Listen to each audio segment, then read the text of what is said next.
So we have a podcast, man. We have episodes on the internet. That's true. What do you think about that? I'm pretty happy about it. Is anyone listening though? Yeah, there have been people who have specifically asked for the unlisted video so they could watch the whole thing, and then a few people have reached out today and said they watched the first episode in its entirety on YouTube. I don't know if anybody's started episode 2 yet. If you have, you're in the lead. That is impressive. Episode 1 is 2 hours long. I'm not even sure I would sit through all that. What's the max speed that they can listen on? Is it 2.25 now? On Two YouTube? and a half? On YouTube? Yeah, I know for sure 2. I still think it's 2. Well, they can break it up. Like I've been suggesting they do chores, kind of jokingly, but we've talked about that before. Soft work. I think we have a good podcast to listen to if you're doing soft work. 2, 3, 4, or 5, right? I'm sure we talk about multitasking or soft work and hard work in one of those episodes at least. Oh, most definitely. And people have had a decent response to it. I think a couple have mentioned that this is what they need or what people might need in this time, right? I think we're set for a exciting next couple of years, right? After this 2020, like we were down, and if we just keep pushing through, and maybe the vaccine will help make people feel a little more safe, less fearful, and we get back to normal, whatever that is. But I'm excited for the next couple of years, and if we can get some people going now, before the January 1st, like New Year's resolution starts, I mean, they get a head start. So I think 2021 is going to be a good year for a lot of people, and you and me included. And I think this is a good thing for the two of us. And so far, at least a few people have said it's good for them. So it's worth it. Mm-hmm. I have these 2 thoughts that on the surface seem different, but are perhaps related. So first is that the current political social climate is highly charged. And without going into too much detail, most people feel uncomfortable stating their opinions for fear of retaliation. It's too, I would agree. right, it's too costly to join any side, but as time progresses, it almost feels like we are being forced to align ourselves with one ideology or another. And this is not a position many people want to be in. Okay. The second is that we are currently attempting to do something that is objectively risky. This podcast is an investment of our time, energy, even money. And yet there's no real possibility or probability that this is going to yield any considerable results. So it may be personally fulfilling, it may help a few other people, but if we're being candid about the entire process, it's not like we're expecting to make millions of dollars from doing this. So you can say that there is an element of risk, an element of danger, and we are perhaps ignoring our own safety. So why are we doing that? Why are we consciously doing something that is unsafe? Why are we doing it? Well, I think go back to our productivity episode. We said it can be productive for you, and it doesn't have to necessarily be a product that makes money or offers a lot of value to society. Now, I think, even if there's a handful of people who find this valuable, then we've checked that off the list. It's valuable to us. And there's always the potential that, we sell a few t-shirts or something, like at least try to break even on your investment. Or I know it's hard to quantify the amount of energy or time you put into it, but I think it's worth it. And I think it's good that we're questioning too, as we go into it, is this something we want to do? Like we've talked about, that's something that we encourage our listeners to do, is be self-aware. Is the thing that you're doing what you should be doing? So I would say that I'm glad to be here at, 419, 56, 57, 58, 420. I don't need to text our guest, but we're here now. Let's do it. That's what I have to say. Right. The great philosopher, Ben Parker from the cartoon or the comic book series Spider-Man said, with great power comes great responsibility. Now, each one of us has a voice, and that voice is powerful, but we are afraid of using it because we are not prepared to accept the consequences. So we have actually been chilled into silence. We are a silent majority. This is not rational, though, because if we have this power, we should be using it in our own self-interest. We've discussed this at length. And this self-interest is not necessarily at the cost of society. In reality, our interests, our self-interest should be aligned with the collective interests if the system is functioning properly. So my hope is that in this episode, we can explore how we can cross that boundary, that boundary that limits us, because safety is something we should consider. It is recognition that we are possibly sacrificing ourselves or placing ourselves in jeopardy. But that also inhibits us. It prevents us from growing, from seeing the future or progressing in any real way. So if we want to be better, we have to sometimes place ourselves in danger and disregard safety. Yeah, in terms of this podcast, I mean, you have your career to look at and consider in terms of what you say, right? So you have to be safe with your words and how you construct your ideas, and that's something that we all should do or have to do on a day-to-day basis. So you just get more practice here. Mm-hmm. We're telling stories, right? And if we want to tell good stories, we need to use our words well. There's an idea that I like. It's having an efficient, like an economy of words, saying a lot with a little, instead of rambling on and saying very little with a bunch of words. And that requires conscious thought when you're speaking, and in some ways, I guess, being safe with your words.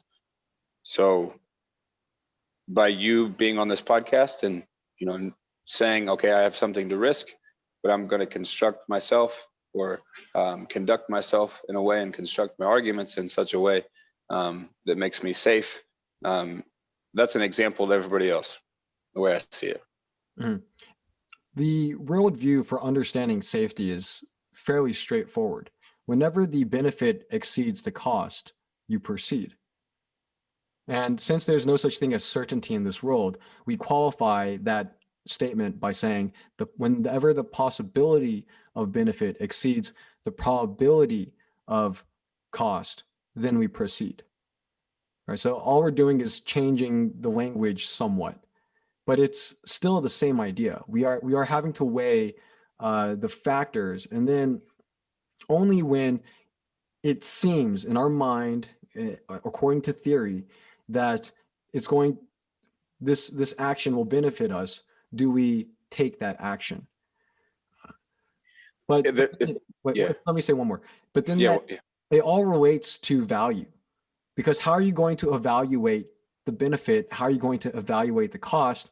This is easy when the quantities are in the same units.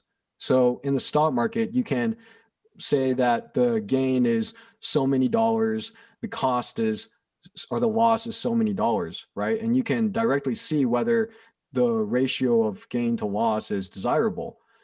But if it's reality or real life, and there are all these other considerations like your health, your family, then it's much harder to perform that calculation. So when we do all these things, as we sit here and talk, our brains are constructing a network of mental models, right? For me to even be able to talk or move or listen to you. So one of those mental models, like something that we use all the time, whether we think about it or not, is duality, or putting something on a opposite ends of the spectrum, or reciprocity. So when you mentioned the possibility of benefit and the probability of cost, right? There are things that are linked.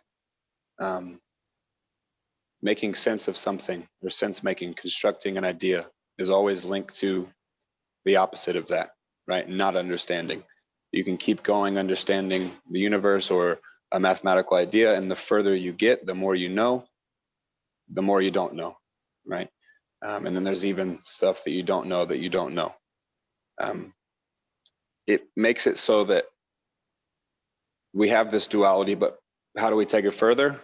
Well, 1 + 1 = 3, because we have one idea that's opposite, and now we can look at both at the same time or individually. Sure. And then take the math as far as you want. And now we have all these different ways to deconstruct and reconstruct the mental models that you possess. And we can get into how that applies to movement later when we talk to Tony, and like especially proprioception and just knowing how to move your body, because there's a big link between the mental models you can make in your mind and then having the capacity or not within your body to do those things. You can think about a backflip and know how to do it, but does your body have the capacity, right? Mm-hmm. And then how are you going to be safe when you're doing that, but still powerful enough to accomplish it? And you could apply that to your benefit to cost as well. It's like, how conservative do I need to be? And when can I take risk, or when should I, so that I can maximize this cost probability that you talked about? And then that shows you how to proceed. Right.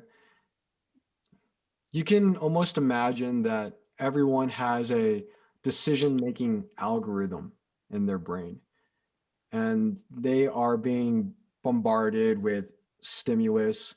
That's the input to this algorithm. And then they sort of process all the variables and they output some determination, either take action A or action B along those lines. The sophistication of this decision-making algorithm is directly related to your ability to be successful. Because if this decision-making algorithm can comprehend more variables, it can more accurately determine the most effective or efficient action, then in general, you will be expected to take the best actions, the actions that will maximize your gain while minimizing your loss. And this is what you want. When people say knowledge is power, I think they're mostly talking about this, because you're supposed to, well, you're an agent. You're an actor in this environment, and you're allowed to do certain things, but everything you do has a consequence. So if you waste these opportunities, then your potential is never realized. However, if you can capitalize on everything because you have the desire, the knowledge, and the capacity, then suddenly the world is your oyster. It's like you can bend everything to your will, and nothing can stop you. So safety is definitely a consideration, but it's almost embedded in the concept of risk. Like, how much am I willing to sacrifice and still, and, or it's more like, how much can I sacrifice this round while still having enough resources to play another round? If you lose everything, then you're dead. But if you can always play another round, then you have the chance of growing. So that's perhaps how safety is related to this discussion. And really, we should try to improve that decision-making algorithm, maximize our gain, and minimize our loss. It sounds simple, right? But we know how complex life is. And I started with the 1 + 1 = 3 analogy, and you can take it to infinity. But it's life is complex. But having simple models like the one you just described can help us proceed, gain new information, build those mental models, right? Maps and plans. Doesn't matter how many plans you have or strategies or principles if you don't know the map, right? You got to know what the terrain is like. So that is my point with that argument, I guess. Distinguishing between a plan and a map, and you got to have the map first before any plan is going to be effective. You want to invite Tony on? Yeah, let's invite Tony. So how was your day, bro? You have pretty good days from what I can see. I have good days, man. I don't try and pretend I don't have good days, but overall, I figured out some pretty key things to making good days, and starting my morning my way is like paramount to that. So like if I can wake up in the morning and find a way to smile on my own terms before I do anything else, not reach for any digital, if I'm lucky enough to look over and see my wife before I have to do anything, good start. Kind of hard to fuck that up. I hear you, man. In one of the previous episodes, I talked a little bit about my morning routine, and we're going to talk about safety, right? And when you wake up and before you go to bed is a good time to practice it. And I've haven't necessarily looked into the research of it, but I've heard people talk about feeling safe before you go to sleep, like with a weighted blanket, like you said, no electronics. Having a loved one next to you if that's what you prefer, and that's how you're truly going to get the best sleep. And then having a morning routine where when you leave the house, if you had to leave for a year, you'd be cool with it. You know what I mean? That's something that I could definitely be better at. I think all of us can get better at that one. Yeah. Jeez. For a year, bro. That would be, I thought about that the other day and I was like, that's maybe unreasonable, but you'd have to be pretty strict with it. But Zach maybe is in that category. Maybe. You could leave for a year and come back and there wouldn't be flies over the trash can and vegetation. Yeah, I'd be sure to throw away my trash before leaving. I'm a responsible. Oh, of course. But I mean, like before you leave for work, you're like, oh, I expect to come back from work. Everything's going to be great. A zombie apocalypse. But I guess it doesn't matter what your apartment situation is if it goes that far. Like Tony said something pretty interesting, which is that he likes to start his mornings his way. And that reminded me of this concept called locus of control. So I'm not sure if you've heard about it. It's a psychology term. Basically, it's about whether you believe that you are in control of your own life or if you think the environment or external factors are in control of your life. People who have that internal locus of control have a high degree of self-agency, like a high degree of self-efficacy. They believe that they're in control of their own destinies. And that sounds like it's important to you. It seems like you care about having control of your own life and feeling powerful in your own life. Can you elaborate more upon that? Sure. In my most recent work on my self-work, it's been realizing that freedom has to be felt in everything that I'm doing. So whether that's a career venture or a side hustle or a strength goal or whatever that is, if I myself can't feel that there's some sort of freedom in how I'm doing it, then I start to focus on the lack of freedom and I start to focus on what's missing in the pie, right? So I see like the missing, what I've coined the missing 13 in my mind. where I'll score 80%, 87% on an exam or a score, and I won't see the 87%. I just focus on what's missing. And in a lot of my personal work, working with professionals and mentors and psychologists, we talked about parent and child ego, and that essentially in a harmonious state, in an ideal state, you have this balance between child and parent ego. And the child ego is the artistic, the free openness, the willingness to do things without inhibition, all of that sort of explorative side of our ego. But then the parent ego is the one that is protecting us, that is hardened and tempered by adversity and experience and influence and all that sort of stuff. So the last year and a half for me has been about trying to shrink my parent ego into thinking, into a more reasonable relation to my child ego, because I was starting to feel like I can't get control of anything. So what was happening is everything was causing me stress because I was searching for some sort of a controllable factor outside of myself. And I had to bounce off the floor, a few times personally before I could find a small way to say, this is the momentum that I choose. And this is the direction that today is going to go in. And that's really what it's all been about. I mean, I've been a referee developer, for lack of a better term, very focused for the last 10 years on training and developing other guys. And I talk about the 1 degree theory with my assessors. And I say, if we can catch something early, and this is a tennis terminology, if we can catch something and correct it early, it's a 1 degree correction today versus a 15-foot out of bounds on the other end line. And that's really how I've started to adjust my relationship with my day, is instead of saying all of these things are happening to me, if I start my day with my choice, then everything is a result of my choices. And it's been a really small way for me to anchor everything that happens back to me, so that I can just relax and say, okay, I got here and this is what's happening, and then just move from there, as opposed to saying all of these things are coming at me and I have no control.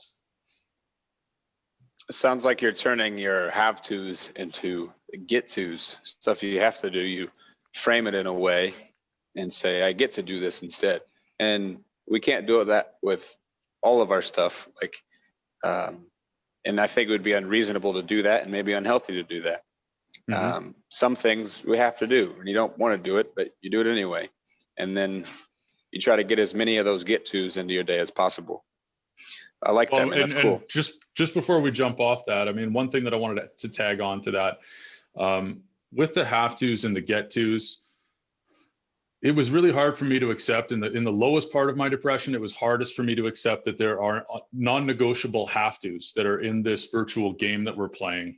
Certain laws that are written into the code that you just can't step out of. You can't just level up, and you can't just switch to a different game. So for me, understanding that freedom was in the how and not in the what was a massive breakthrough. It was a huge step forward in terms of my natural resistance to things, because I realized that there are certain things that are easier to step over and other things that are harder to step over, but you got to step over stuff. So the freedom is in which leg you step with, not whether you got to step. Most definitely. Reuben and Zach, you have anything to add? Yes. Reuben and I frequently discuss the left brain and right brain dichotomy. The left brain is associated with logic and structure. The right brain is associated with creativity and openness. I feel like that dichotomy is highly analogous to the parent-child egos that you were discussing. Mm-hmm. And it makes sense that in order for you to be more free in terms of expression, you have to allow your right brain or your child to be more dominant, because the left brain has the effect of inhibiting you. It's doing that to protect you, because your actions can have dangerous consequences. If you do something that has no precedent, there can be enormous risk. For example, if you're in the Serengeti and you're hunting and you go to some dark new place, there could be a lion hiding in the brush just waiting to pounce upon you. So there is that instinct to that tells you stay where you know, be where you're comfortable. However, profit is where there's potential. Like, you have to venture into the unknown in order to do something or realize these unimagined, unexpected rewards. Basically, like, you have to do something risky if you want to be great. And so if your ambition is to be greater than you are now, then you have to allow your child to express itself. Mhm. So the left and right is, just for our audience too, that's just one simple model. It's not like you have a left and a right side of your brain. Like, and we can think of it as top down, bottom up too. It's another model. And just understand, no matter what model we're using, we're neuroplastic, in the sense that if, you know, you're blind, or you lose your vision, or you lose your hearing, or your ability to speak, your brain will change itself. Even just putting on goggles that flip the world upside down, after a couple hours, your brain adjusts. And then when you take them off, it takes a couple hours, and then your brain adjusts back. And they've measured this, and you can see your brain changing itself based on your environment and your task. So we're very neuroplastic, maybe more than we give ourselves credit for, if we're willing to be. And as we age, we don't get as much novel information. Our intelligence or IQ is more locked in. But we all know older people who are still learning new things, right? So it's not like as you age, you are just the person you are, right? That may be the case for like on a broader scale, but you can still change, you can still learn, right? Maybe when you were 5 or 6, that was the best time to learn a bunch of different languages, but we can still do it now. So I think I get that. your plasticity, Yeah. you're definitely onto something with the ideal timing. But I think that it's the plasticity itself might be malleable over time. But I think that the most important part of what you said is that the plasticity itself doesn't go away. It may be faster or slower depending on the ideal situation, the ideal natural environment, the ideal example of a model they already know. Like, there are certain things that can create an expedited effect in that neuroplasticity, but to the last day that you're alive, you're plastic. You can change. Another thing I wanted to note while we're on the subject of the brain is mirror neurons, right? And why do we do a lot of these things to feel safe, or to feel normal, or to feel welcomed by others, right? If we look back at our ancestors, if we were in smaller tribes moving around, like, if you didn't fit in, and if you didn't abide by certain rules, you could just be, you know, off on your own, and then you just wouldn't survive. So that is still kind of programmed into our DNA, this need to be normal, right? This want and this drive to be like people who are around us. And some people do it more than others, probably because maybe they have more mirror neurons. But you know, people who are like chameleons, you know, they can go from different groups, and they may be part of themselves stays the same, but they shift a little bit. They like shape shift. So everybody can do that. We just know people who do it more. So that's another thing to consider, is like, are we making these decisions because we want to feel safe, and we want to feel normal, and want to feel like we're going along with the crowd? Because like Zach mentioned previously before he got on, there's a risk to speaking your mind and maybe getting on your soapbox, and, you know, nobody's with you, or at least you don't know it when you're saying it until somebody says, yeah, I agree with you. So how do you feel about that? I mean, we're in a spicy time in terms of what you say, and how it affects you and your career. Well, I think that the affirmation part, I actually have this written down in part of the notes that I wrote for today. And I was comparing safety and power with a cultural lens on. And on the safety side of things, it was like you create safety in a cultural realm with constructs that affirm safety. So it's like you learn that there are certain things that create safety, personal protective equipment, safety rules around a gym, work site, how you handle kids, all this sort of stuff. We create physical safety by cultural construct. But when it comes to creating power on a construct, you still have, or in a cultural sense, you still have those constructs, but the constructs create a mental state. So the mental state has to be in the right place in order for something to act on that power. But most importantly, once somebody feels something powerful because they think that they've got it, they're going to look left and right for the affirmation. And it takes a certain type of person, as you said, when you talk about mirror neurons. I don't know a tremendous amount about that particular concept. But what I can tell you is that from developing people for years and years, when they're around people who are sharp, they will try to be as close to that as they can. The mimicry is strong, and you don't need a lot of verbal to get across. The majority of people are not auditory learners. They're visual learners, or they're kinesthetic learners. Auditories are most convenient because in our current technology, it's the best way for me to get information out, and then hopefully the most amount of people catch it and understand. But it's a mode of convenience. It's not really how we're teaching people. When I try and make somebody a better official at a world level, so that we had the World Lacrosse Indoor Championships in 2019 in Langley, British Columbia, and I was the head of the assessment team for the officials. So my job was to go around with the officials' coaches and improve the officials that were doing the games by assessing them every single game. And there's two ways that you can do that. You can do it the old-fashioned way, which is you mic all your notes, and then after the game, you talk about it with them, and then you hope that something changes, or you strategically partner them with people that are strong at the things that you want them to pick up on. And then they're going to notice the effectiveness, and so much information gets passed on by experience and immersion and trust. So I think a lot of this comes down to trust and affirmation, but they have to see an example that they trust before they can see it as affirmation. So if there's no trust, that's where you start to spin on your own.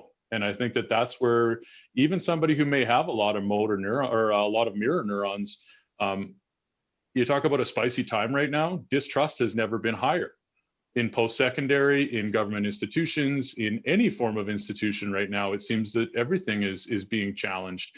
And I think that an absence of trust can really put a damper on how quickly you can leverage existing knowledge to learn new things. Safety has the effect of preserving the self, but safety loses its value when you want to change the self. So let me give an example.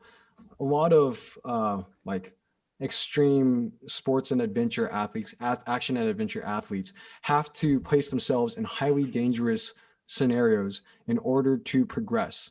Like a surfboarder might initially surf a 15-foot wave, but if he wants to improve even further, he needs to surf a 20-foot wave or a 25-foot wave. The risk continuously grows, but that's because he's trying to grow himself as a surfer, as an athlete.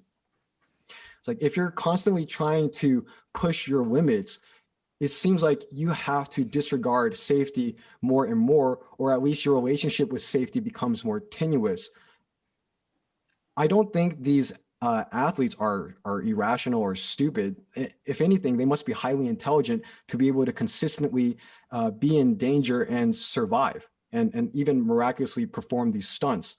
So is it that they have managed to develop this power, this tremendous amount of skill that lets them like do things that no one else can do safely, or just like survive? Like, I think we have to go back to the definition of what safety is. Mm-hmm. If we're going to talk about the depth of what somebody might be perceiving while they're doing something perilous, then I think that we need to talk about whether we're specifically talking about physical safety or psychological safety, metaphysical safety.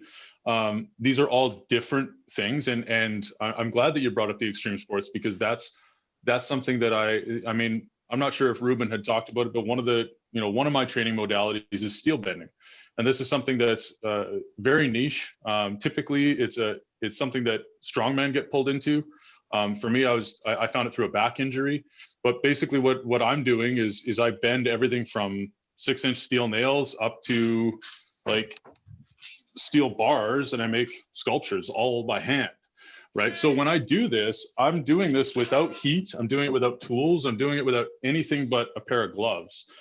And it's the same amount of anticipated discomfort that you have to come to grips with before you can allow yourself to move forward. And when that happened, once I stepped into this realm of putting pain in its place, safety took on a different definition. So safety is no longer about, am I going to return home in the same physical state that I left in? Safety is now going to become, do I feel like I'm going to get hurt or not? And then more than that, it becomes, safety is, do I trust my intuition enough? And this is where it starts to move up to a metaphysical level. And I say, do I trust myself enough as an existing being that this body will hold up? Because I have a knowing, or there's something that says, no, this is it. This is it. There are certain positions that you're put in when you do extreme sports, or the amount of people that tell you shouldn't do something, don't bend that. That's a horrible idea. You're going to get hurt. That. And all that does is just push. And it pushes you up to a level where I end up leaning on my child ego, and my child ego is screaming for the curiosity to say, what if? What if you prove them wrong? What if this is the paradigm that everybody's been winning? What if this was the motocross backflip or the 900 in the half pipe? Like, everything that we do could be the next 900 if we were to let ourselves be that way. And I think Jordan Peterson talks about it in the one chapter about letting kids skateboard. He talks about the fearlessness that they have is the reason that they progress so quickly, because they don't have this overarching fear of, well, you don't have your pads on the right way, and what about this, and what about this, and what about this? They're so focused and so dialed in on the task that safety for them is about how much can I put into this, as opposed to how much can I think about it outside. I remember when I was pulled into the steel bending for a while, and I still do the torque stick, but I haven't actually bent steel in a minute. I did it without gloves, and you were like, you are a madman, put some gloves on. And I had even bought gloves that day. I was just like, I don't need these gloves. So child ego to the max, like, nah, you're good. And then you, the parent, came in and was like, yo, bro, you're going to hurt your hands. So from then on, I use, these gloves, basic, like, mechanics gloves. And a couple times I was like, man, if I didn't have these gloves on, I would have ripped my skin open. Right. So that's a very easy and relevant example. And that's why I wanted to talk about safety with you, is because you're doing something that's so dangerous, even to the point where you do some suspension stuff too. Can you talk about that? Sure. So in 2016, I did my first flesh suspension. So this is for those who don't know what a suspension is, this is a ritual flesh suspension is essentially hanging from body piercings, temporary or permanent body piercings. My first one was a 2-point body piercing in my back. So I got two, I believe they were 6 millimeters across, a 1/4 inch, not quite 1/4 inch, bars through the back here, one on each side. And then I was lifted off my feet, and I was up for probably 25 minutes. Now, the first time, to get into that, I like to tell people about what it is and then how I got there. So I'm up in my gym at the time, and I'm hanging from the rafters, and I've torn a deck of cards on camera. That's on YouTube, so we can put that in the show notes just for fun. But I got to that point because the guy who conducts the suspension, Daniel Thomas, he's a professional practitioner. He's a professional piercer, APP certified, puts on seminars teaching people how to do suspension safely. And I cultivated a relationship with him through friends and built trust over time, talking about his diligence and how much time he spends and the seminars he teaches and all this sort of stuff. And then I started doing my own homework into the 2 different main veins of why people do suspension. There's an art side, and then there's a spirituality side. So depending on which form of it you follow, there's different ways and reasons for people doing it. But ultimately we connected because of steel bending. I explained to Daniel that you have to reason with the pain that's going to happen and then accept it before it happens. It's almost like time travel. You have to know it to accept it so you can push through it. if that makes any sense. So it's like, if you know that, let's say you're underneath your max squat, and you know that this is going to be a tooth grinding rep to get to the top, you know where your snag point is going to be. So you live that 4 or 5 times, but you live that success 4 or 5 times, then you complete the rep. The same thing happens with steel bending, but the difference is that you have to undergo the physical adaptations while you're training, and you're online for it. So it's like cramming all of your DOMs into like the moment of effort, and then all the pain goes away when you stop, because you have so many baroreceptors in your hands that the pressure, it's not even just the pain of nociception, but the pressure of the baroreceptors in your hands are sending massive no shutoff signs back to your brain. And you have to push through this. So this is where it's very different than an isometric, where I would be holding a strike against a tree and I would hold it as hard as I can and I would shake. And then when I absolutely quit, I stop. When you're pushing into yourself, you are the hero and the villain. It's a very different operation, and it's very counterintuitive because we're not supposed to be hurting ourselves. So this is something where it took a long time for me to actually reason with that pain. It was very easy for me to accept it. I've had a lot of sports injuries in my time. It wasn't hard for me to accept that this is going to hurt, but in terms of putting myself into a meditative state or a flow state, to a point where I could just exhale and hold a breath out and just push so hard that a piece of steel would bend for the first time ever, I couldn't have done that without tempering my mind and my body. And that just took a building of trust over and over and over, hundreds and hundreds and hundreds of nails, hundreds of bars, hundreds of horseshoes, hundreds of decks of cards. Like you have to put that work in, but it's the boring stuff. But the thing is that that's what creates the trust, is the amount of forcing that signal back up to the brain that this is safe. And at the end of it, when you visually see it and you can hold the bent bolt in your hand and somebody else picks it up and they try and move it and they go, holy shit, this is real. There's something about that. And I don't even know that it's ego so much as it's the affirmation. Like I said, I don't need to see somebody else do it. I need somebody else to affirm that I did it. And as long as they see that and they affirm it, that's all the ego stroking that I need. I don't even need them to tell me I'm good at it. I just need affirmation that I didn't imagine this. Most definitely. Go ahead, Zach. Your perspective on pain is interesting, and particularly because a lot of the pain is self-inflicted. Like, you're not forced to bend the steel with your bare hands. You're not forced to hang yourself from the rafters Nope. From your skin. Nope. This is entirely an effort to demonstrate like mastery of your will over your flesh. Like it's, yeah, like you're trying to prove how powerful you are. I feel like, is that correct? Like you're doing this to see and test your own limits, and this has artistic merit, this has spiritual merit, but it's ultimately about testing your limits. I think that's certainly you've hit all the points that you've mentioned are accurate. But in terms of the order, I would say that the most important thing for me is the development within myself. I don't have a single goal when I go into it, like I'm trying to prove that my body can handle it. There is something about the suspension of current existence. There's something about the detachment of the current being for the moment that happens, where you're timeless. I don't know how to explain it. I can't quite. So to go back to the suspension, I've done 3 or 4 of them over time. And I did trust the practitioner, and to get a little more detailed with that, the first time that I tried to go up, we got the hooks in, and it was like a lot of pressure. And then I tried to take the pressure off my feet, and then I lifted my feet a little bit. I'm like, okay, I think we're good. And then we went up and everything was fine. But the second time I tried to go up, I passed out like real hard. Like I went up and I had done some meditating before I went up, and the piercings went well. And then those weren't particularly difficult.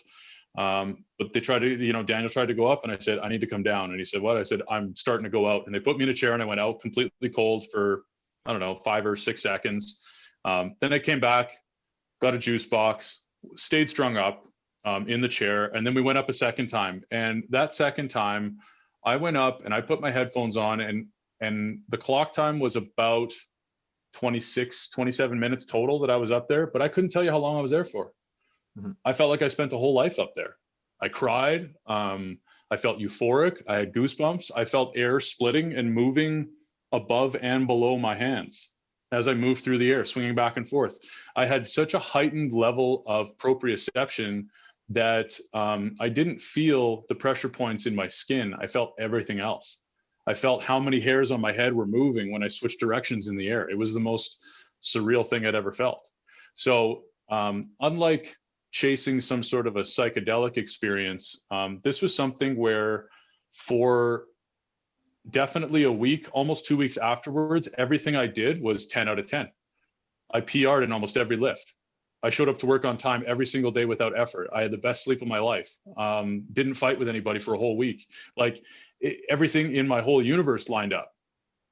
And it was almost like I had been willing to exchange a barter of discomfort in seeking some sort of peace. And that peace left a residue that was beneficial for me in so many ways for like a week afterwards. And that really got me into thinking about what this meant. And I know a lot of people who are heavily tattooed. I'm very heavily tattooed. And not a lot of people know that, but half my body is covered in heavy black tattooing. And through that community, I've met a lot of people that say, I'm better at life when I'm getting tattooed. Like if I get tattooed every month and I'm always working on something, everything's good. And they say they love the feeling of being tattooed. And I've sat and pondered for many hours about whether they like the actual experience of it or whether they're just aligning because they were forced into a meditation for 6 hours. That's how I feel. It's such, you're making sense when you're feeling pain, right? Your body's making sense of something. It's saying like, touch hot stove, stop touching hot stove. It's math. And I posted in my story a couple of things that I want to get to that relate to this. Lacan, right, the French psychoanalyst, was he talked about the mirror stage, and we can get into that. But related to what you were talking about, we have this construction and misconstruction, connaissance and misconnaissance. I'd suck at French. Sense making and just making sense of stuff is always bound to not making sense. And I talked to Zach about this a little bit before he got on. It was such a painful experience, right? Your senses were on 100 out of 10. It forced you to meditate. It was this combination of, this doesn't make sense to my brain, and it does completely make sense. Finding this perfect equilibrium. Am I describing it in any way that's similar to what you felt? Yeah, I think that what happens is there's such an overload that it's almost like the microns of the filter just shrink to an essential size, and all you need is what comes through. And I've often wondered in my experiences with psychedelics whether the same thing happens. Your brain is pushed into such a fight or flight state where it becomes an essential.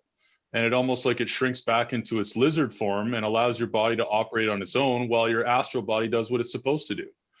And I'm not nearly educated enough to speak as an authority on that, but that starts to make a lot of sense to me based on my experiences, because I've punctured my own skin on my own volition, and not just from suspension, but I mean, I've broken horseshoes by accident when I'm bending them. I've snapped a 6-inch wrench when I was trying to bend it underneath my chin. I've had it snap and almost cut me right in my Adam's apple. After all of those things, what it does for me personally is it forces me to stop and reflect. And sometimes I look at it and I go, that's a thing that's happened, and that's cool because it happened and I was here to witness that. That doesn't happen very often. And sometimes I look at it and I go, this is a thing that happened. That almost cut me in the throat. And then I live out that scenario to the end. And I think, well, I'm glad that didn't happen. And then I move on. But there's a danger in that. And I think if you get caught in the what ifs and you don't come out of that, that's the anxiety quicksand that I think we're all being forced to reckon with at some point, especially being locked up. The what ifs are what gets in the way. And what I found is that every time that I hit a snag point with bending or training or wherever, I had to go back and build more trust and basically dial back and go back to sub-maximal training. Sometimes it was sub-maximal intensity, and that could mean the weight, that could mean the frequency, that could mean the type of music I'm listening to. All sorts of things factor into this, but essentially the amount of stimulation needed to drop in order for myself to feel safe, lizard brain id wise, and also consciously I needed to feel safe. Then Conservation. you progress forward. Conservation of momentum. Sean Carroll says that's the most important equation. And when you're swinging there, you said you're so still, like you could feel the air on top and below your hands. Like if you aren't conserving your own body's momentum in that time, you're gonna rip off of the things, right? Or be in more pain. Actually, and that's a really good point. When you first start to go up, all you're thinking about is envisioning your skin tearing, and you don't trust your body. Because you think like every time that I've pulled a hangnail and it rips all the way to my armpit, like you just imagine that your skin is so delicate, right? But then once you go through an exercise like this, there's something about asking permission from your body to do what you're about to do. And then when it works, you just start doing that all the time. And there's something about the intention where it starts to change the trust factor. And you can start to ask for pretty extraordinary things from your body, and your body responds most of the time. You are the linebacker and the fullback whenever you're pushing into that metal and changing it. You have to decide, okay, how much is the running back coming at me, and how much is the linebacker, right? 100%. And it's a balancing act. And if you go too far, you could puncture yourself, right? So that's what I am alluding to with the conservation of momentum in both of these things. And it's very obvious because you're dealing with metal in both instances. It's really cool to see. Not many people do that. Like how many people have done that, right? Like is there a number? You know what? There's an event every year called SUSCON, and it's suspension convention. It happens in Las Vegas every year. And it's where the world practitioners of suspension get together. The world's best suspension team is usually a team of people, because it does take more than one person to pull it off. It's the stringing. It's so ritualistic that even if you're not that type of person, just seeing the diligence that goes into everything being sterilized, everything being perfectly measured out, because there's an artistic element that goes to this as well. It's not just man hangs from skin and doesn't die. There's so much aesthetic beauty to it. I mean, I was able to share this experience with a friend of mine who unfortunately lost all 4 limbs, like within 6 inches of the joint, proximal, or of the terminal joint. And he was able to do a suspension that he never thought he was going to be able to have the opportunity to talk to somebody who ever did one, let alone do one. And we arranged for him to do this. And this was the first time in his life that he was able to generate momentum for himself without a wheelchair, without a pool floaty. Do you know what I mean? So he was able to feel air under his ass for the first time in his life and generate his own momentum. And I'm sitting there leaking because I just can't, like, the energy in the room is nuts. It's wild. You could. And what was his expression when it was happening? I don't even know that I could speak for him. You know, like there was just, yeah, there was so much there. Like he decided to shoot. We were shooting a documentary as we were doing it, because he's an extraordinary guy, and an extraordinary painter. I'll send some stuff your way afterwards. But to see him basically come upon a concept, become encapsulated by the idea, captivated by what it could be for him, and then to be able to exercise it, document it, and reflect on it, and to be part of that whole process is just such a privilege. And that's where a lot of my gratitude in my really weird life, all of that goes back to that sort of stuff. I think about that all the time. And that's where, you know, going back to starting my day my way, I say yes to all sorts of weird shit. My whole life has been saying yes to things that people are like, are you sure you want to say yes to that? I go, yeah, I'm good. They're like, you're a journeyman heavy duty mechanic. You get paid $44 an hour. You're quitting? Yes, twice. Like it's not about safety. My whole life has not been about safety. Doesn't really fire me up. Like I was a financial advisor for a while. My brother, who's one of my best friends, is one of the smartest financial minds I've ever met. And we talk often now about what creates safety, what creates security now in a world now where the markets are as volatile as they are, backed by a fiat currency and all this other stuff. If we're not doing the work within ourselves to create safety, and we're relying on external factors like money or materialism or affirmation from other people, the trust will get eroded.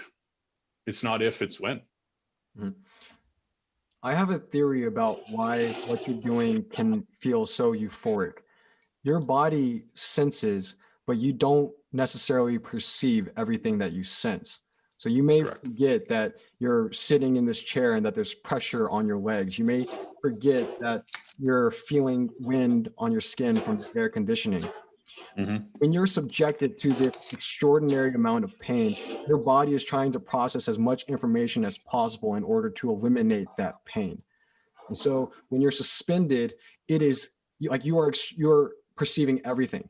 It's like the cloth is removed from your eyes and suddenly all reality is gushing in and you're witnessing all of that. So maybe that's what it means to be in the present, to truly experience all of it. When you're comfortable like we are, the range of sensation is probably very limited. Like the temperature range is only from 60 degrees to 70 degrees. You're always around soft things, flat things, ordinary things. But that also means that your exposure to reality is very limited. And that probably affects your worldview. It affects how you feel about yourself.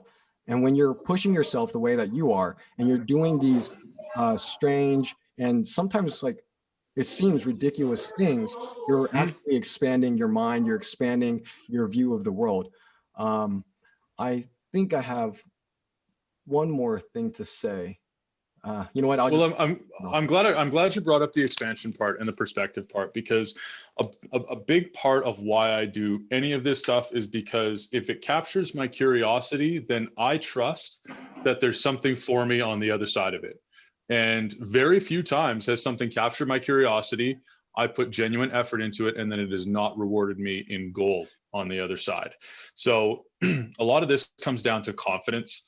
This kind of goes back to that metaphysical trust, the trust in self, the trust outside of the physical being that you are. And you're saying the effect that I have and the energy that I exude when I go out in public is not going to be conducive to danger if I do it my way. And that's simply a narrative that I've created.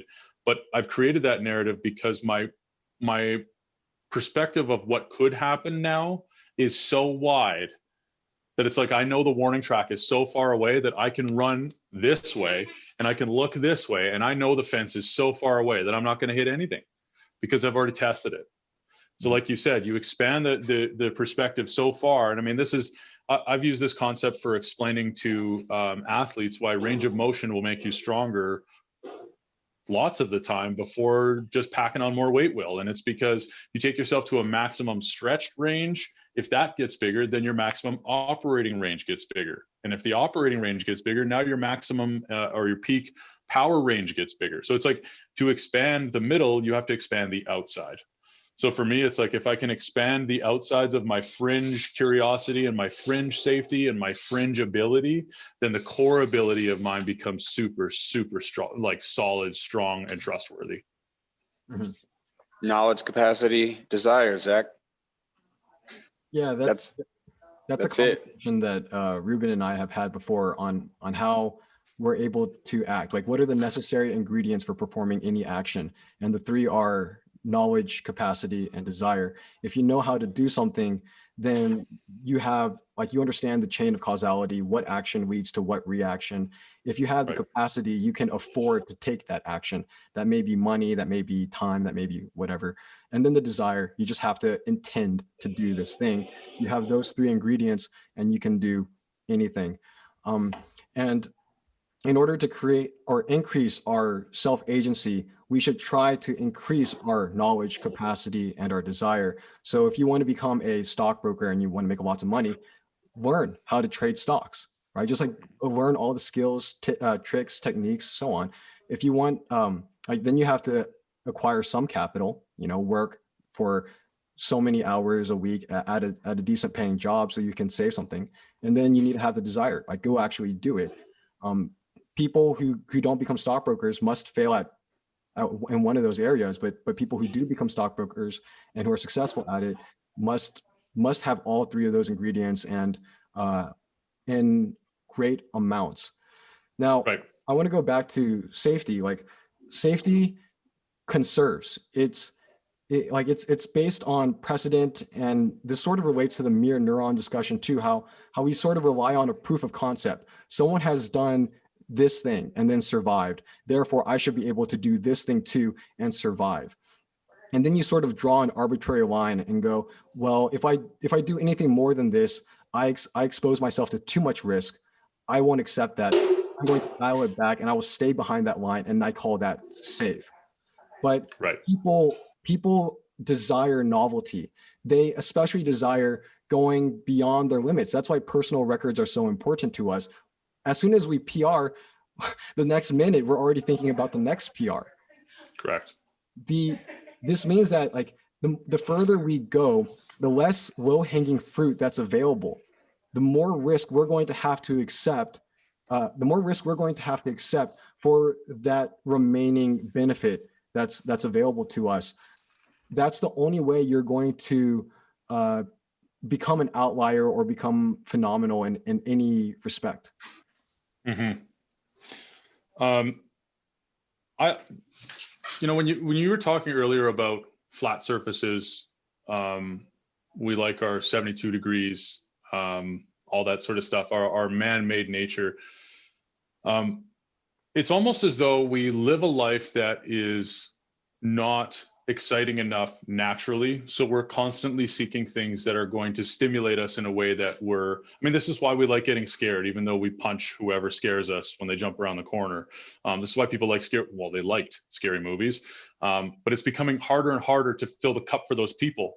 And I think that safety is a big part of that. And this is why we've created a wedge of society that are adrenaline junkies and do things without safety equipment. And the entire Jackass phenomenon was all about curiosity of what happens when we don't stay within the parent ego safety realm. And this brings up a really interesting question, and that's, when is a lack of safety appropriate? But more importantly, when is it important? When is it important to set aside the safety parameters that have been put in place and try anyway? And that's something where it's very situational. You have to be cognizant of other people. You can't be putting other people at risk when we're doing those sort of safety things. But there's a certain time where like we talked about with the kids, where you have to look at it and say, okay, maybe that, like you said, there's a certain line that we know are drop dead. The black ink stops here. Then there's some gray ink, and then it's all red, right? And it's like, how far into the gray do I want to go? How much risk am I willing to accept? And I think that there are certain times where we used to be, when we were animals, this is long before civilization, in our animalistic state, we didn't have a choice of whether we got to step on the black, the gray, or the red. There were situations where you just went red, and it went black to red. It didn't go gray to red. So when we have those sort of situations that we have to process, we learn about our tendencies, we learn about how our culture functions, we learn about the safe practices, and maybe this is part of our cultural evolution, that we've removed ourselves so far away from the danger aspect, that safety has now become a proactive thought instead of a reactive thought. But when I look at this sort of stuff, I think that there's a tremendous benefit in terms of the person tempering their fight or flight or their vagal response to things by having exposures, especially smaller controlled exposures. Oftentimes I've thought about the pain of pushing a bar into my leg it's like microdosing pain. You're choosing to take a small amount so that you can get the benefits without having to go for a hero dose of breaking a leg and then getting the big endorphin rush. It's environmental hormesis, right? You're choosing to Right. manipulate your environment to drive up the stress, but in your mind it's eustress, and not only in your mind is eustress, it is actually good for you stress. I'll Correct. talk about two areas: football and then training, just for exercise purposes, right? And it goes beyond just football. It probably is the same for lacrosse. If you try to play safe or play scared or play tentative, usually that's when we end up getting hurt, right? 100%. My dad used to say, like, well, watch in the Pro Bowl. There are some people who are half stepping, and some of them are going to get hurt. And then there's guys out there who know that you don't do that. When you play football, you play, and they're the ones who are most obvious and stand out in that particular game.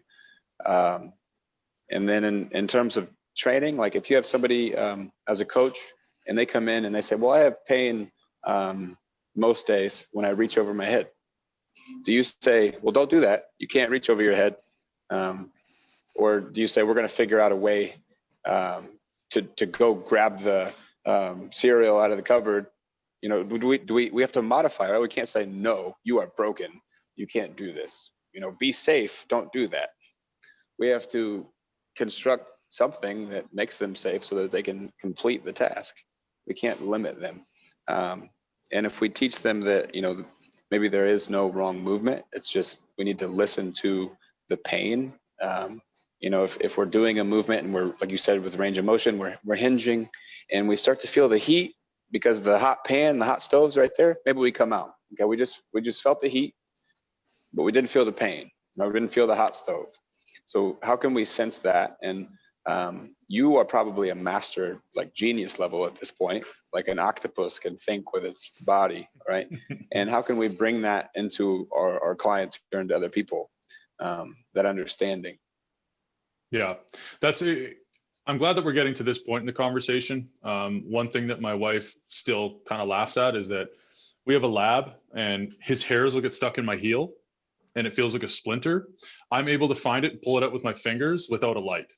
I just know where it is. And she's like, I don't understand how on a size 13 foot, you can just stand on one foot and pull it up behind you, go, oh, it's right here. And you pull it out and the hair's this big. But I know exactly where it is. Like you could draw, you know, you could poke with a pin and I can show you on the map exactly where you poked. But the thing is that this comes from hours and hours and hours and hours of wanting to. And we talked about intent, you know, the desire. I want every nerve ending to be active. Do you know what I mean? Like, I don't want any bulbs burnt out on the outside of my house. That's kind of how I look at it. I'm like, man, the reason everybody's so mesmerized by Vegas because all the lights are on. And I'm thinking, like, your nervous system's like that all the time. And you can feel amazing. And the more that you feel, the less pain you feel. And I learned that through my training with Z Health, was that I had chronic low back pain because I had hip problems that I was unaware of. But more importantly, I didn't know how to get myself out of a traumatic state from a past injury. So every time that I went to do anything that was lifting related, my tendonitis would act up in my knees. And every time I went to do something that was posterior chain related, my low back would act up, and this and this and this. And what I realized when I went through Z Health was there were certain things that I could do to ritualize my training to break those old safety patterns because I didn't need them. And I just needed to do a little bit of affirmation for myself. And that's where I started to get really fascinated with some of the stuff I'm learning through David Weck, some of the stuff I've learned through Z Health. But this is where the fascination with the hands came from for me. And steel bending fits right into that because you get so much, oh man, there's so much benefit in living and working in the hands. But when we're talking about some sort of safety mechanism or something that's going to help my body feel less pain, I know I can get more information back to my brain using my hands. So instead of warming up my shoulders before I press, I warm up my fingers instead because I get more total movement, right? More mechanoreception back to my brain using my hands. But I had to learn this tool. And once I learned the tool, I could apply it to safety. And then when this tells my brain that the world is safe because no man was ever eaten by a tiger doing this with his hands, right? So this goes back to the oldest cellular memory my brain has. And it says, I would never do this under danger. I would never do this if I was in any sort of risk of pain. So this starts to lower my feeling of pain. So for me, it was like taking the amplifier on that pain data and turning it back to 0. When you get hurt, your amp goes up, right? And when you rehab, if you can rehab the trauma, you can turn that amplifier back to 0. I think there's a reason people have a rosary or a fidget spinner or just something in their hands for anxiety. Don't fidget spin with your toes. Yeah. And then the flinch response. This spear system's really, really cool. I want to dive down that rabbit hole. Training this. Even instead of doing this whenever somebody attacks you, doing this and saying, no, I don't want to fight, until they come at you, and then you do your thing. But it's so that if a camera was watching, and this gets brought to court, you could say, no, look at me, I'm backing away, putting my hands up. But then all the while knowing, like, I'm coming at you. See, and I look at it from a conflict resolution point of view. I mean, I bounced at a bar for a couple of years. I've been a lacrosse referee for 25 years. I've broken up more fights than I ever care to talk about. And every time that you come into a situation, you want to come in, whoa, right? The first words out of my mouth is, whoa. I'm on my side. Okay. Like, I'm not against you. I'm not on anybody's side, right? Like, I'm on red shirt side. Easy. But I want to come in this way, and I want to come in disarming and showing them that it's like, I don't have anything to hurt you. I'll slap you, but I'm not here to hurt you. Right. So that's it. And that's the thing, is that I've had to really look back and ask myself what worked for me when I was coming up, because I'm contributing with a group of really smart guys on several different levels with our training material now on how we do conflict resolution. And so much of it comes down to the nonverbals. And what I realize is that the nonverbals, when I teach it in our current state, we have to teach it based on, like, okay, here's a tool that's going to help calm the other person down. But really what happens is the tools that I'm teaching calm the referee down. And when the referee remains calm, everybody gets calm. Yeah. I don't have time in a single day course to teach them why that works. So I just tell them that this is going to help, and then they do it and it works. But ultimately, the coolest thing about all of that is I'm teaching them how to calm themselves down. And that's how you take pain away. That's how you tap into extra power. And that's how you feel safe all the time. Amen. Most definitely. That's powerful. Yeah. We've talked about, being self-interested and what selfishness is and all that other stuff. And if you're self-interested in that way, like you described, like, I'm on team me, right? I don't want you to hit me. I just want to break this up and resolve this. That's a cool way to do it. And then also, just if it's not even with the hands, or it's not that extreme of a scenario, just keeping yourself calm so that everyone else around you is calm. I remember being taught as an RA by some really smart, like, counselors. When you come in and talk to people who feel like they are being attacked or they're going to get in trouble, right? They're under threat. Don't come in like the big bad wolf. Come in, and if they're all sitting down, get on one knee or lower yourself or speak a little bit softer. Especially as, like, a football player coming into maybe a room of people who aren't athletes. You don't want to come in like, hey, I'm the jock on campus. I'm big. I'm going to say what I want to say to you. No, you come in and you lower yourself. You get as small as you can and say, sorry, y'all, but we need to pour out the vodka, like, whatever it is. That was a cool lesson. And then that carries on to just interpersonal relationships. Like, no matter what that other person is feeling or how they're, portraying themselves emotionally, like, you can just remain calm. It usually works. Sometimes it doesn't. Maybe sometimes it makes it worse, but at least you're calm. Well, and something that you and I, Reuben, have talked about is, when we go along with understanding that true objectivity is how you stay in control of yourself, is to be able to hit pause on your involvement in the situation, just look at it and go, oh, tis. I just take a look at it and just stop and say, yeah, that's the thing that happened. And, going back to loop this back into this conversation, a lot of the things that we do, we have to look back and look at them objectively instead of getting emotional. And if you feel pain, the biggest thing that I took out of all of this steel bending journey is that pain is just data. It's just text messages from my body. And you can take it objectively and say, oh, this is giving me pain here. I should be aware that there's pain here so I don't do any damage. Or you can say, there are too many text messages coming in. I can't afford to do this right now. And you turn around. But at the end of the day, you have to objectively take those messages coming from your body and then decide whether that's actionable or not. Where people get into trouble is when you blindly trust those text messages coming from your body. And you say, any bad news is, all bad news is bad news. Like when you live in the binary world where it's 1 or 0, all negative feedback is bad. It's like, oh man, the further we get from nuance, the more trouble we're in. And that ultimately is where I find that power pays the price, is when we give too much power to safety. You put too much on the safety side, and then the power just way out of balance. They got to be balanced, because one's there for it. It's like, really, I mean, for a really coarse example, it's the gas and the brake in an automatic vehicle. Neither of them are useful on their own. You know what I mean? Like, you're not, without brakes, you will hurt somebody. And without gas, you're not going anywhere. So you need power, but you need safety. And really, one thing I've said to a lot of people in the teachings, whether it's talking about strength or mobility or personal development, is I've never found a coin with one side bigger than the other. Everything that you want costs as much as you want. So, I mean, that's helped me stay objective in way too many things, is once I realize that the coin's the same side on the other side as it is on the one I'm looking at, it gets a lot easier to objectively look at it and decide whether that's what I want. We'll save the inside edge, outside edge of the foot debate for another day. I never intended to have that information on this call anyway.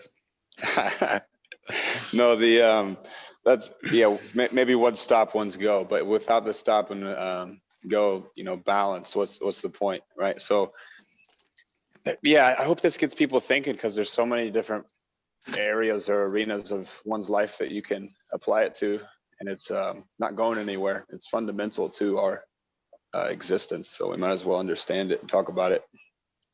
One takeaway, I think that oh, sorry, Zach, go ahead. I was going to say, one takeaway from this conversation is that, at least that I have, is that we need to train ourselves to respond to risk properly. Like Reuben was saying, that if you're playing football and you're playing scared, then you're not going to play at your full potential. And that's when you're in the most danger. So if you're in a competition, you want to be playing at your best. And when you're steel bending, you're microdosing yourself with some pain. You're pressing steel against your leg, and that hurts to some degree. But then you learn how to handle that, and your increased tolerance allows you to respond to other painful experiences more rationally and objectively. When we're in this very comfortable environment, we are rarely inundated or bombarded by painful stimulus. But that means that anytime we do experience something painful, we overreact. And this overreaction can be more dangerous than not reacting at all sometimes.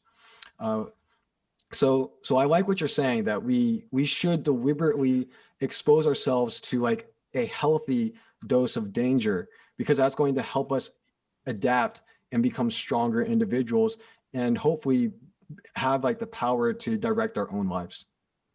That's excellent construction of my thoughts, better than I can.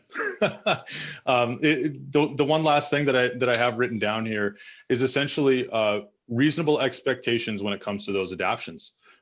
We talk about Wolff's law or Davis's law for the hard and soft tissue adapting.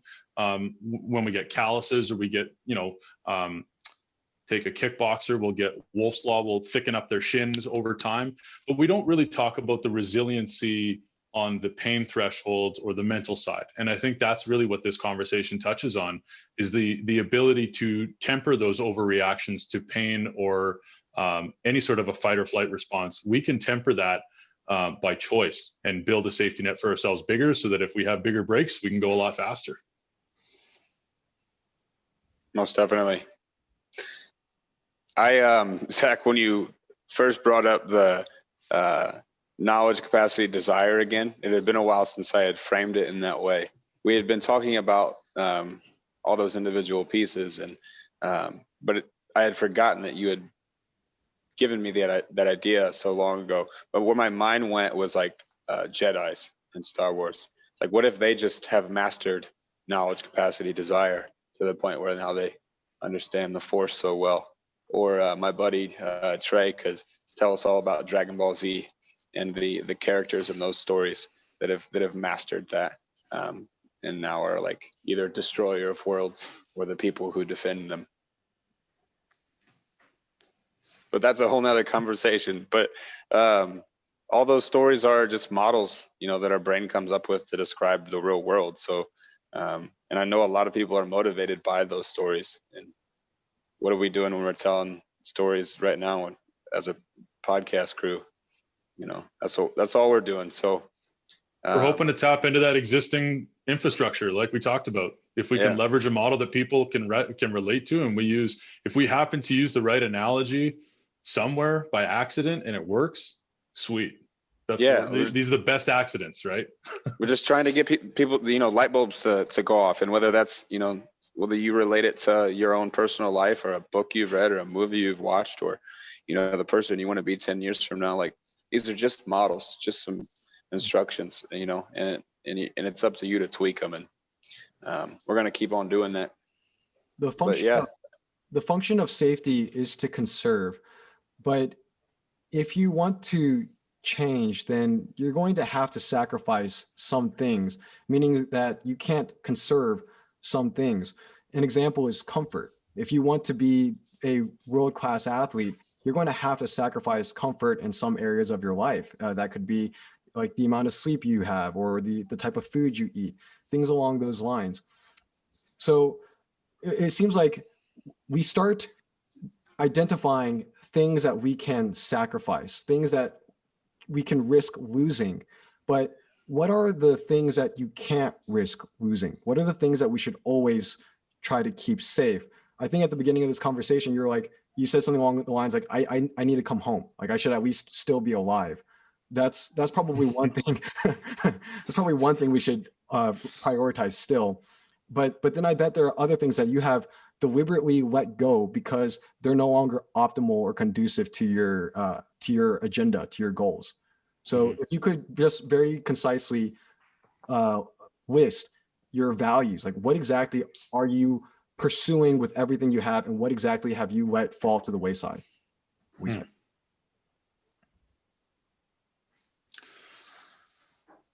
I think presence is what I'm pursuing most often. I'm a multi-venture person.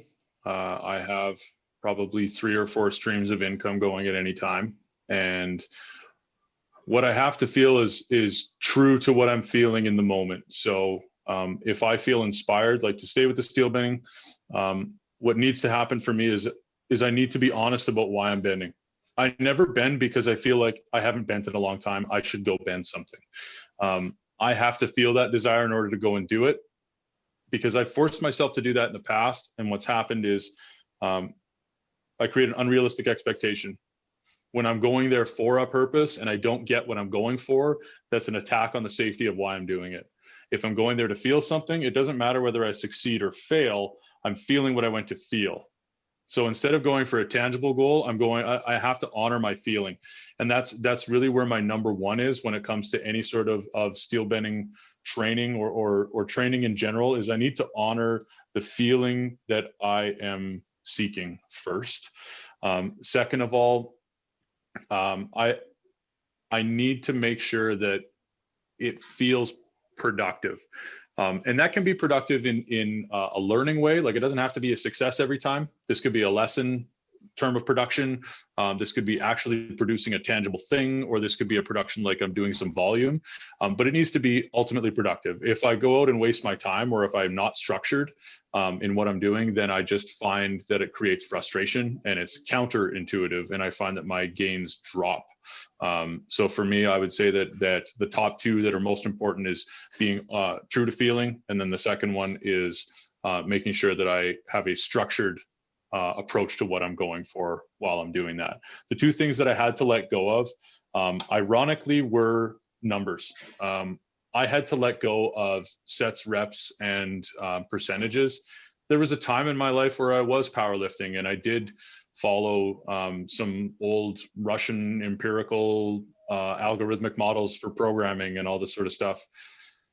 at the end of the day, I had to ask myself what I was training for, what really matters. And I had to let go of the ego around training. And I had to, this kind of goes back to the number one value of honoring my feeling, is that if I didn't enjoy the training better than 50% of the time, then I had to really evaluate why I was training in the first place. So I had to let go of the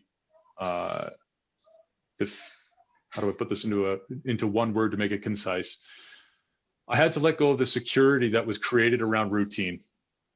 Okay. Routine had to be dropped, and that was really hard to take a scale where I learned for so many years that the only way to succeed was in 12-week blocks, and then to break it and say the only structure I need is 45 minutes at a time. That was very difficult to let go of a long-term goal, but for me personally, I'm 35 years old. I'm having my first child in 2 months. My goals have changed. I'm not going to be world ranked. Nobody's paying me to do any of this stuff. My entire fitness approach is 100% recreational at this point. So this for me is 100% about passion. And I needed to let go of my competitive side because I spent a long time in the competitive world, and all it did was get me injured once I didn't know what I was doing it for. It made sense when I was competing at a national level, playing for lacrosse teams or trying to make this, noticed by this scout or whatever. It made sense why you got injured, and it made sense why you played through pain and all that sort of stuff. But at 35 years old, I don't want to wake up anything but happy. So I had to let go of my adolescent hyper drive towards constantly outdoing myself. I can relate.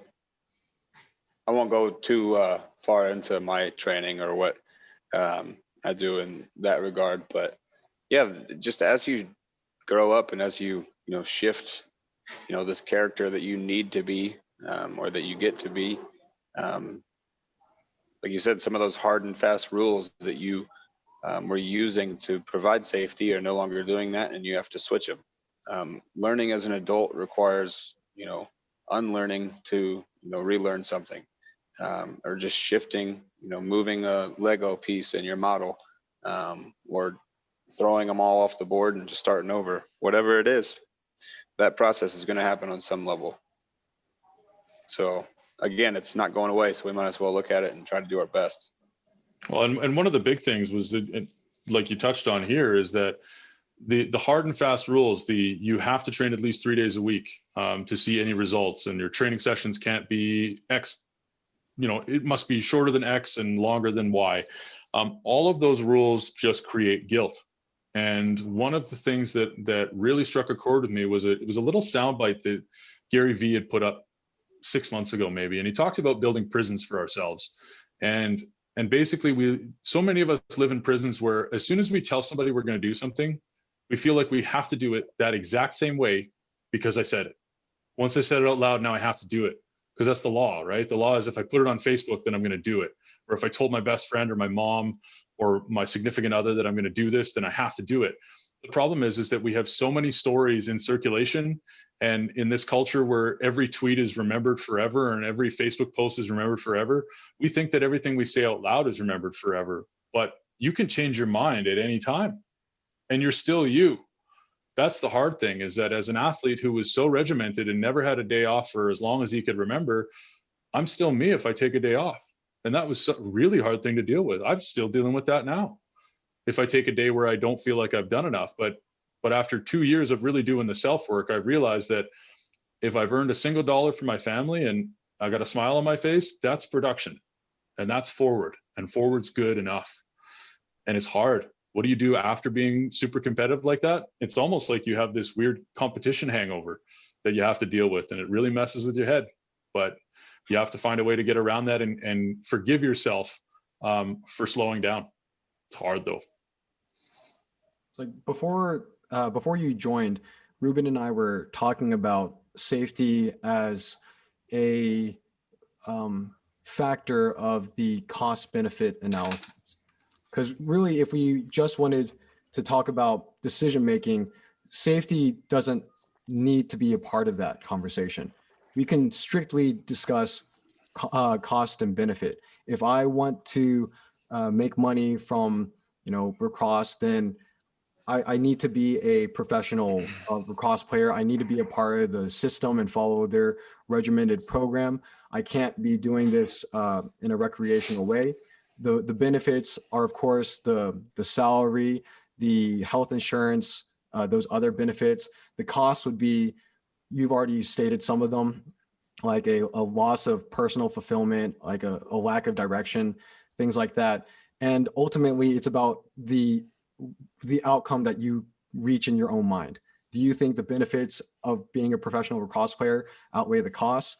And if your answer is yes, then continue being a professional lacrosse player. If the answer is no, then stop. And then if you're still a professional lacrosse player, even though you have already concluded that that's not in your self-interest, you're doing something very dangerous.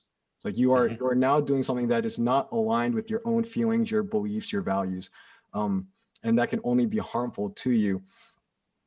I feel like a lot of this episode has just been about how we evaluate this cost and benefit. Like what's and it seems like what you value is not the same as what other people value. And that's what has led your life to be a certain way and my life to be a certain way. I'm just going to go ahead and ask this. Like, do you feel like there's a right value system? Like, do you feel like your way of living is inherently better than another person's, or Nope. what is nope. I think that that everybody is experiencing their life in the way that they need to. And I think that the way that we intersect each other's lives provides the opportunity to learn more in a life than you can get out of a life on your own. So it's important that all of us experience it in our own way, but it's also important that not all of that is private. I believe that not only do the other ways of living and opposing viewpoints, not only do they need to exist, but I think that they need to interact, and they need to interact in a way that all the other people, non-playing characters, whatever you want to call them, the world at large can see it. Because I think that there's a tremendous value in having open trials when it comes to stress management or feats of strength or the way we communicate or the learning models that are presented or whatever that is.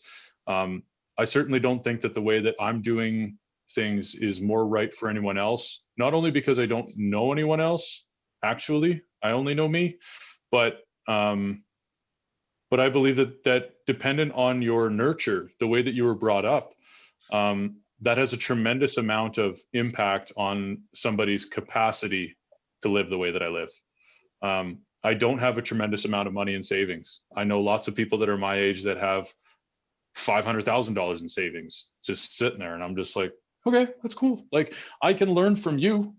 I have a lot to learn from you, because if I'm crippled, all I have is whatever dinky disability policy might cover me, and that's it. And then I'm going to have to make money with my mind for the rest of my life. Whereas they've got that covered. But on the other side, they can't remember the last time they got goosebumps. They can't remember the last time that their palms sweat. Traits, right? If that makes them happy and their cups are filled in their perception, then that's good. And I think that they should keep doing that, because if they can be the shining model of how to do it that way, then that's the best way that they can provide value for everyone else. Hell is other people. Something, something, something. Dante's Inferno. Something, something, something. Carl Jung. That's the whitest thing I've ever heard. I mean, that's what my notes from university look like. Something, something, something name. And it's funny you were mentioning, like, I only know myself, and then I'm like sitting here, well, do you? Because because like the reality of it is that you can't. And we don't want to. We need to put a psychoanalytical disclaimer before this episode. This is what's so annoying about watching any of the Jordan Peterson stuff, is he spends an hour and a half defining the definitions before he even gets started, because he refuses to speak in any sort of assumed terminology or assumed boundary. His Maps of Meaning book is difficult to read. Yes. But it makes sense. If you try, like, I mean, I think my only limit is my attention span, and like I can drive, and understand it, and then like, okay, I'm 10 pages in, like, whew, that's good for today. It's a good microdose of what the world means, like, objectively. Yeah, there's your intellectual flesh suspension. You just take a 10-minute hang, then you can be in flow state for a while, and then you come back, do it later. There are many authors like that though. So True. You could spend your entire life doing that. Some people do. Yeah. Okay, I don't know how much longer you have. I want to ask one more question at least, and then if Sure. you stay longer, then please. You were a professional athlete. I don't know if you still consider yourself a professional athlete.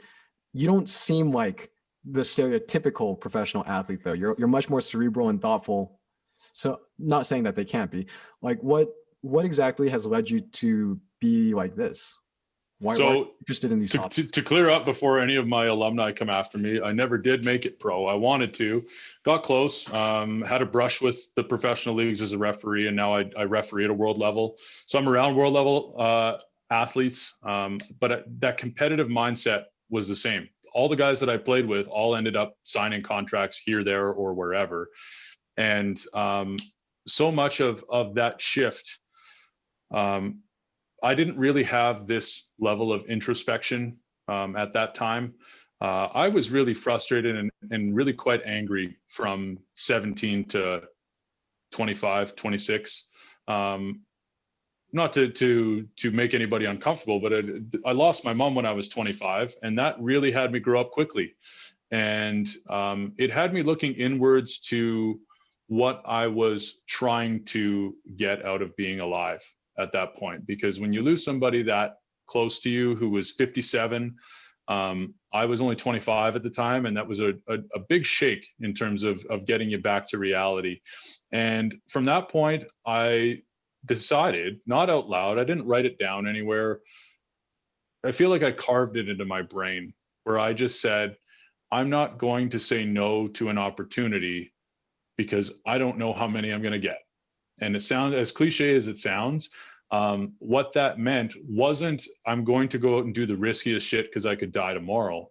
What it meant was I need to slow down and hear the people that I speak to, because I could miss something critical. Or there's so much detail, and there is so much here that racing without knowing what I'm racing for is like driving a ring road at 140 miles an hour just to say you drove 500 miles today. At the end of the day, you came home, you saw the same scenery over and over and over, but you put yourself at risk. Doesn't really make sense. So for me, what happened was once I didn't have a master anymore, I didn't have anybody to serve, whether it was the goal or the coach or the training schedule or whatever that was. Once I took myself out of competitive environments, I realized that the priorities for me to feel fulfilled were going to have to come within me. And there were no amount of competitions or medals or any of that sort of shit that was ever going to make me feel more whole. I needed to resolve things that were challenging for me specifically. And I didn't need a sport to create a problem for me. I think I always had a little bit of sensitivity that I didn't want to deal with. And once I started watering that in my late 20s, I started to develop my emotional self. And it's led to a tremendous amount of growth personally, spiritually, and perceptively. And I don't know that that this is something that everybody has. As Reuben said, I'm still trying to figure out how I got to where I'm at. But I think that it's important that if somebody feels some sort of a curiosity or some sort of an intuition towards exploring that, or exploring emotional intelligence, or exploring introspection, or sitting in a room and staring at the ceiling and not feeling like you're useless for doing that for 4 hours, maybe you got to be by yourself more often. And for me, I think that was a huge symptom of being involved in team sports, is that there was no time for me. You're always on a bus, you're always in a dressing room, you're never anywhere by yourself, and there is no wind down time. So I didn't know what to do with myself. So what I ended up doing was compulsively working. So I would work 4 or 5 jobs, or I would take on a side hustle, or I would go call somebody, and I didn't know how to be by myself. And that was terrifying. And I thought, how can I be a 30-year-old man who can't spend a day by himself without a phone on? And that's where I started to really look inwards and start to do that work. And it's been I can't say that it's more fulfilling, because I'm a different person than I was in my 20s, but it's certainly what I need now. Is Most this definitely. Thank you for sharing that. Go ahead, Zach. so? Earlier, you said that you were depressed at one point, like at the very beginning of this podcast. You said you were depressed at some point, and then now every day is good. Would you say that transition occurred around the same time you made these discoveries about yourself? No. So those were, I've made those discoveries over the course of being a business owner, I would say. I mean, I met some very influential people, people that the relationships didn't work out with in the end, but they left such an important impression on me to do the work for my spiritual self, for my self-care, my own mental health. And it took a long time, probably 4 or 5 years of kind of playing pong back and forth with which way I was going to go about it. And the depression really hit its lowest point, I would say, end of 2019, I would say. So right before all of this COVID stuff kicked off, I dealt with all my stuff a year ahead of time. And really what it came down to was that I didn't have a purpose. I was kind of aimless in my career at the time. I wasn't making a lot of artwork. I was training, but I was training more for the community online than I was for myself. Like, I didn't have any specific goal. It was just, it felt good. So I just doing what felt good. And what ended up happening was I got so deep into a spiral of self-soothing behavior where I didn't think I was hurting anybody else. And it was just about the self. And all that ended up happening was I ended up pushing my now wife into a position where she had to basically put an ultimatum on the table and say, you're starting to cost me now. Like, you can cost you all you like, but now you're starting to take out of my cup, and that's not okay. And that was the wake-up call that I needed. And I realized that I wanted family, and I wanted to serve, and I wanted more purpose. And what happened was I spent so much time on the self that I lost focus. And it was like I spent so much time looking in the center console that I lost focus of where the car was driving. And once I pulled myself back, I decided to, and obviously really good conversations with Dana about it, but this ultimately came down to, how can I create smaller, more manageable expectations for myself so that I can start realizing my value again. And I've accomplished a tremendous amount of things in the short time that I've been awake and alive as a person. Much more than I think a lot of people, when people find out that I'm the box officiating chair for World Lacrosse at 35 years old, they're like, wait, you're the top referee for indoor at 35? And I go, yeah. They're surprised. And to me, I'm like, well, that's all I know, though. All I know is saying yes to every assignment I've ever had and all this sort of stuff, So for me, it's like I lost sight of all of the accomplishments because they weren't actually self-oriented. They weren't really specific to Tony. They were, these were imposed goals. These were goals that were presented in front of me, and I chose them like out of a vending machine. I thought, I can do that, and I can do that, and I can do that. But I didn't actually generate them. I wasn't creating. So that right side of my brain, there was a tremendous lack of fulfillment, that even though I was overcoming the odds and achieving things that other people weren't achieving, I didn't create the goal. So I didn't have any personal attachment. And ultimately that led to a lack of fulfillment. So once I started creating those goals for myself, now, like earlier in the conversation, I wake up, I force myself to smile in the morning. 9 times out of 10, it happens honestly. Some mornings I wake up and I feel like shit, and I'll put myself back to sleep for 5 more minutes. And I wake up and I do it again. But I choose to do that. And I still have bad days. I still have days where I'm grumpy. And Dana has to tell me, you should just go and do your own thing. I'm still a human being at the end of the day, but I'm in much better control when I'm able to slow down and make those ritualistic moves. Like I was saying about moving the hands before you lift the barbell, or smile before you get out of bed, or whatever it is.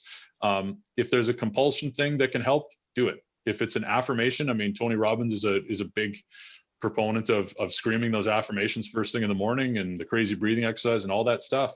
But whatever you need to do to create a positive resonance, and then you to be able to recognize that you made that, that's what I think the key is to starting positive momentum every day. Is whether you're a left brain dominant or a right brain dominant person, if you create the goal, then no matter whether you solve it by creation or by logic, if you created that goal will be more fulfilling to you.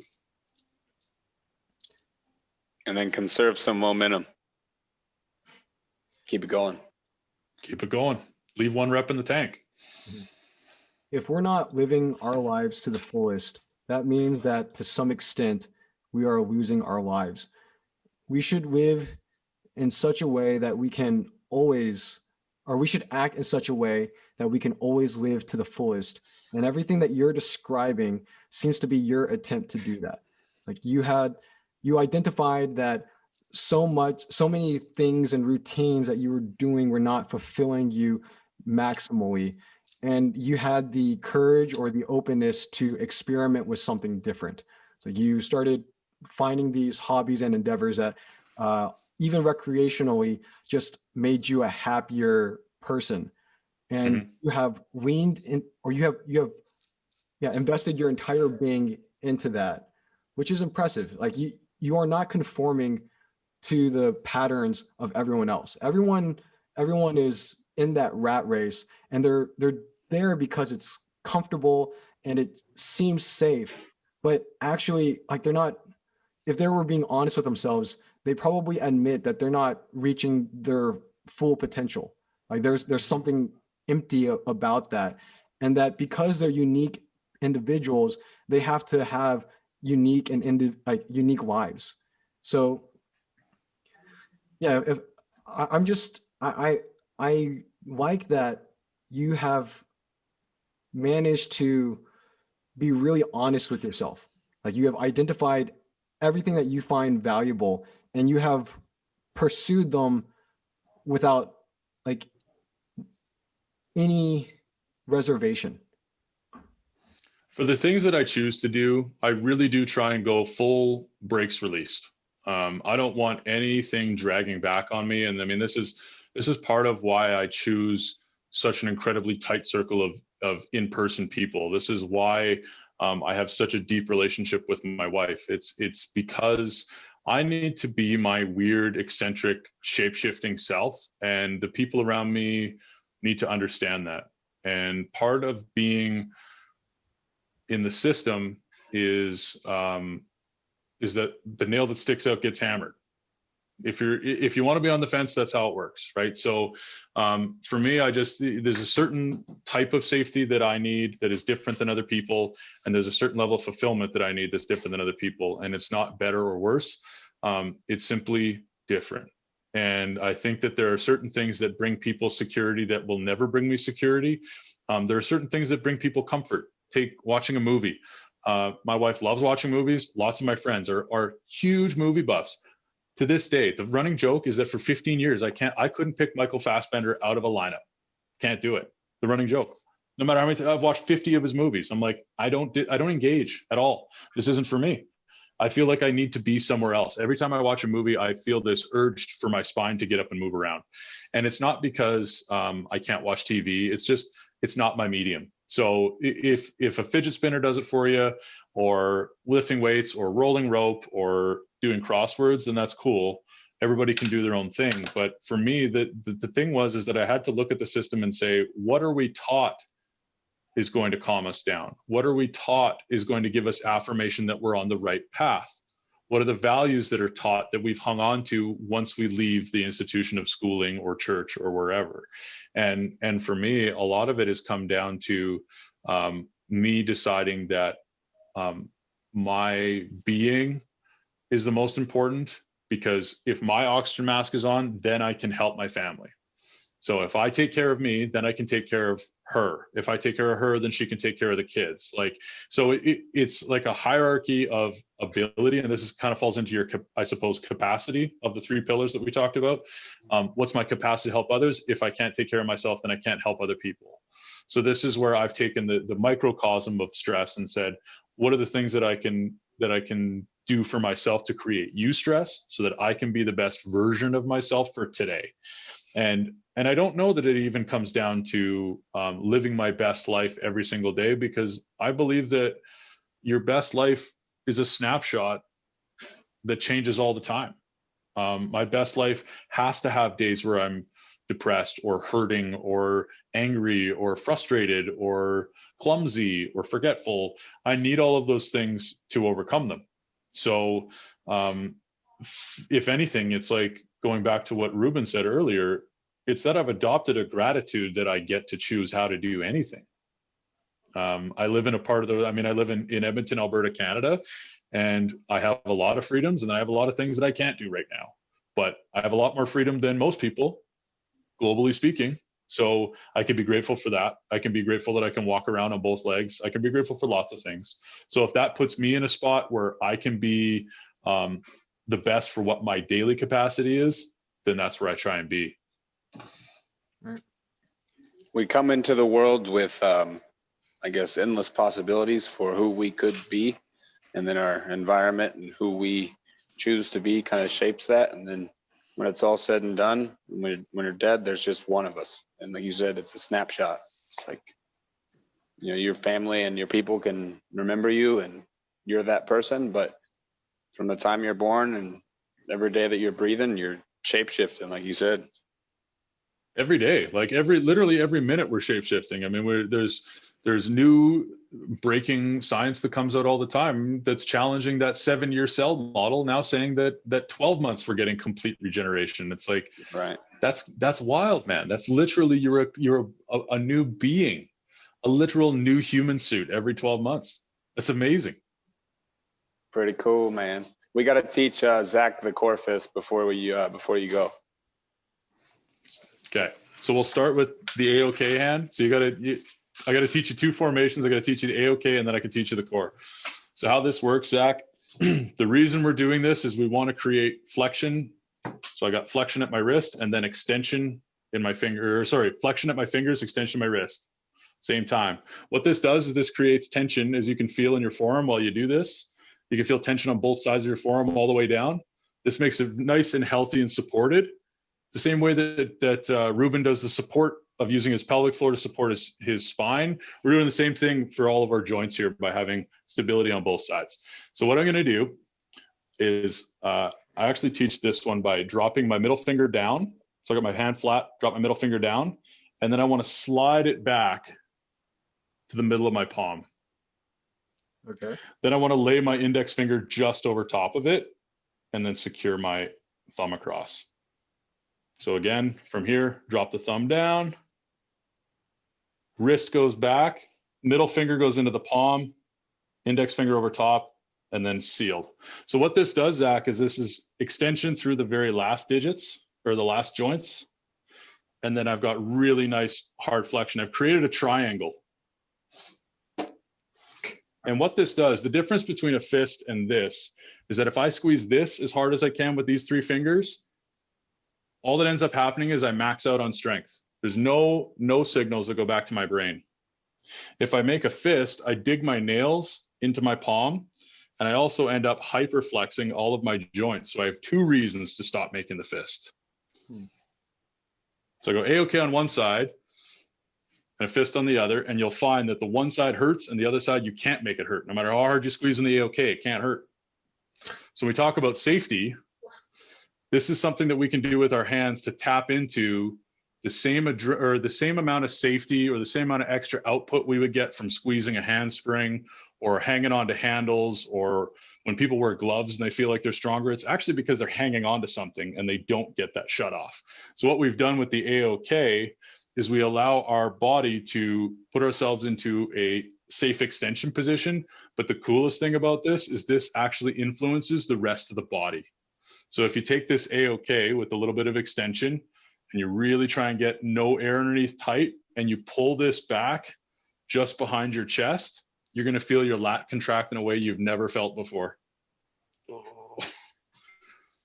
Did you feel it, Zach? He's right. Yeah, I do. It's pretty wild stuff. So then from that point, if we're going to make a core fist to stack this on top, what we do is you lay your ring finger on top of the middle finger and then the pinky on top of that one. So what ends up happening is the thumb goes on this angle and the pinky goes on the other one. So they're wrapping. So you're wrapping that in.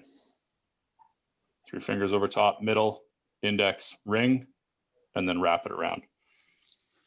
Now in this position, this is one where it's like, it's a really fortified way of getting all of the other way around. So if you were to take that same fist after you make the AOK core fist now, put your hands on the inside, like right in front of your shoulders. And then I want you to roll those fists in and crunch. And tell me if it feels like you're getting a deeper crunch than you've ever felt in your life. I do feel greater muscle activation. Yeah.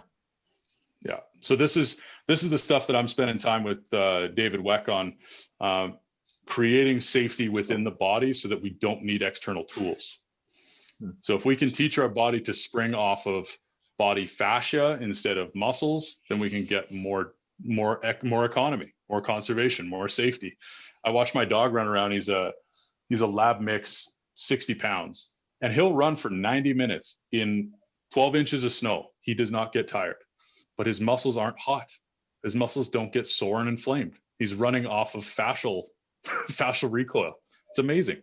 So I look at that and I'm like, that's animal efficiency. And that's all the stuff that we're trying to tap into here. How much do you think he's thinking about his legs while he's running? He's not, right? Like it's so autonomous that the safety isn't even an issue unless there's a trauma. Now I just want to move. I just want to stop doing this and go. So I'm feeling, I got a sweat going here. I get really excited about the core fist stuff. I might be the only other guy aside from David Weck that gets goosebumps every time he talks about core fist and AOK hands. But that means you should keep talking about it. Then I'm gonna keep doing it. But you're the core fist master, you and Weck. So I just follow what you say and it works. There you go. Free. Thank you so much for coming on, man. Yeah, thank you. You're very welcome. This was a really fun conversation. And it's our back-to-back Canadian. That's true. Who were you on with before me? Ben. Last Where's week. Ben from? We'll have to ask him. I can't remember off the top of my head where exactly he's from. In Canada. No, I feel bad. But yeah, I'll reach out and connect. I'll send it to you over DM on Instagram. The exact place. Yeah. Perfect. Yeah, he played Canadian football. Oh, he's in the CFL. Yeah. Yeah. Yeah. Have you talked to him much personally? No, never had a conversation. But now that we've both been on this show, that'll be an easy contact to strike up a convo. Well, I did not know that. I assumed. I should not have assumed. Yeah. Yeah. We'll link you two up, and I want to have down the road we'll have Weck on talk about core fist. Yeah, definitely fun. The Canadians are definitely representing. Oh yeah. Well, Zach, we're gonna get if we don't have a female on soon, we're gonna catch flag for that. Yeah. Well, it's not like we can draft them. They're gonna have to volunteer. Yeah, it's not like we can draft them. That's funny. You're gonna have to put a wig on. We need consent. We need consent. So you're gonna have to put a wig on. You're gonna have to put a wig on, and then you can interview as Ruby Bolby. No way. Hey, Reuben, remember that? I'm going. This I put a little on top. I'm trying to look like Ragnar Lothbrok from Vikings. Reuben, do you remember that phone app that like changes your gender or makes you look like, if you're a man, makes you look like a woman and vice versa? Yeah. You can do filters. that. Yeah. Nah, we're good. I can like a virtual background for your face. I can find a few potential ladies who would like to talk to us for sure. And if any of you are listening out there and you'd like to be on the Tell Us podcast, let us know. No, I think I have the demographic data. It's 100% male. The only men have been listening. Is that true? There's your homework. You got to share this with one open-minded female who's willing to listen to three men talk for over an hour. Right. I've had a few people say that maybe they like the clips. I don't know if anybody has listened to an episode in its entirety yet. I listened to the first episode in its entirety, but the clips are solid. I like the clips. Okay, good. We'll keep it going on the clips. All right, man. Thank you so much. I gotta wrap up and get to feeling safe before I go to sleep so I can wake up early. Mm-hmm. Good luck to you. Nice to meet you, Zach. Thanks for having me on, guys. Appreciate it. Yeah, thank you. We'll see you later. Take care. I want to make one more comment before we truly end this podcast. It's about time. The reason why safety is a consideration is because we're afraid of losing valuable resources such as our time energy, money, and so on. But of those resources I just listed, time is the only one that you can't actually conserve. Everyone is losing it at a constant rate.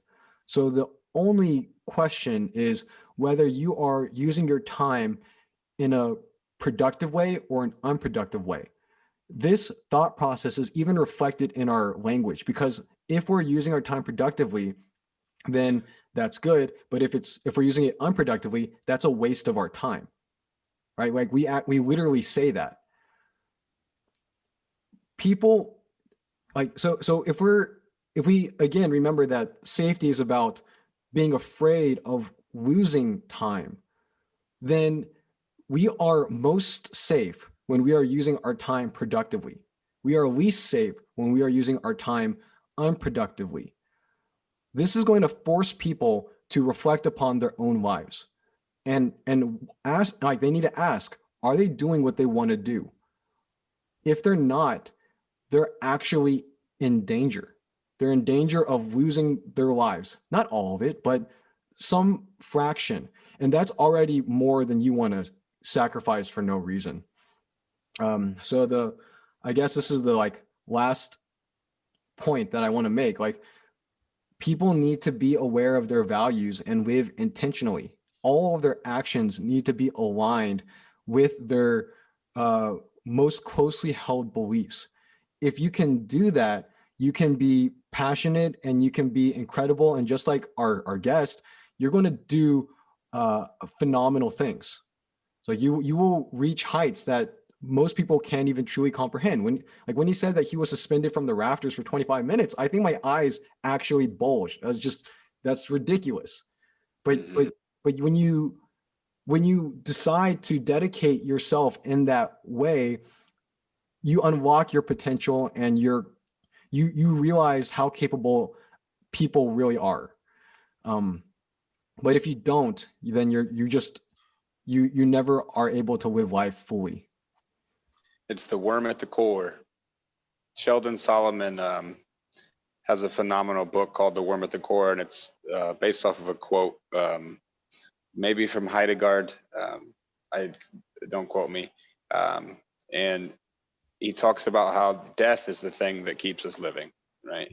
There's a classic song Mac Miller covered before he passed away. It's like everybody's got to live, and everybody's trying to live, and I think the reason why, right? We're all going to die. It's the thing that keeps us going. So if you consider that you have a finite amount of time, you're not going to waste your time, or at least you would think that you would do that less. We're all going to end up wasting some time. But then again, if you're framing it in a way that I wasted some time with my best friend today and watched some Netflix, is it a waste of time? So as long as we're cognizant of it and we're self-aware and we're trying to do the things that we want, I think we're being productive. And that we could talk for 5 hours on the worm at the core thing. So maybe we'll have a podcast about that. Mm-hmm. But I won't sleep tonight if we keep going about death. All right, it was nice talking to you. Good talking to you, man. Mm-hmm. Sleep well. I'll see you tomorrow.